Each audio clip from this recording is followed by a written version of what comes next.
కేసీఆర్ గారు జస్టిస్ నరసింహారెడ్డి గారికి 12 పేజీల లేఖ ఏదైతే రాసినారో నేను మొదటిసారి కేసీఆర్ గారికి భయం పుచ్చుకుంది.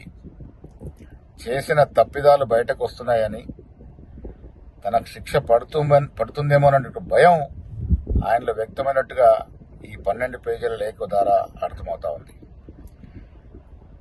విద్యుత్ కొనుగోలులో నిజంగా కూడా కేసీఆర్ ప్రమేయం లేకుంటే ఈ 12 పేజీల లేఖ అయితే జస్టిస్ నరసింహారెడ్డి గారికి రాసినారో అదే 12 పేజీల లేఖ రాసి మీ తప్పిదం లేదు దీంట్లో నిరూపించుకునే ప్రయత్నం ఎందుకు చేయట్లేదు? మీరు మీ తప్పిదం లేదు అని నిరూపించుకునే ప్రయత్నం చేయకుండా మళ్ళీ సెంటిమెంట్ని రాజేసి మీరు తెలంగాణ వాళ్ళ మీద ఎలా ఎంక్వైరీ చేస్తారని, విచారణ చేస్తారని భయపెట్టే ప్రయత్నం కేసీఆర్ చేస్తున్నట్టు కనబడతా ఉంది.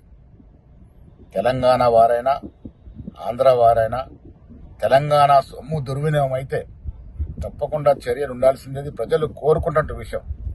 విద్యుత్ కొనుగోలులో భారీగా ముడుపులు చేతులు మారినాయి.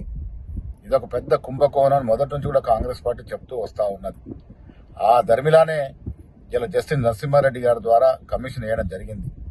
ఎవరెవరైనా దోషులకి నోటీసులు ఇచ్చినారో వారంతా కూడా కమిషన్ దగ్గరికి వచ్చి నిజంగా మీరు తప్పు చేయకుండా ఉండుంటే, మీ ప్రమేయం లేకుండా ఉండుంటే మీరు అవి దులుపుకోవాల్సింది పోయి రివర్స్గా లెటర్లు రాస్తూ భయపెట్టే ప్రయత్నం ఏదో చేస్తూ ఉన్నారో దానివల్ల కేసీఆర్ చేసినటువంటి తప్పిదం ఆయనకు భయం పుట్టుకుందనేటువంటి మాట స్పష్టమవుతా ఉంది.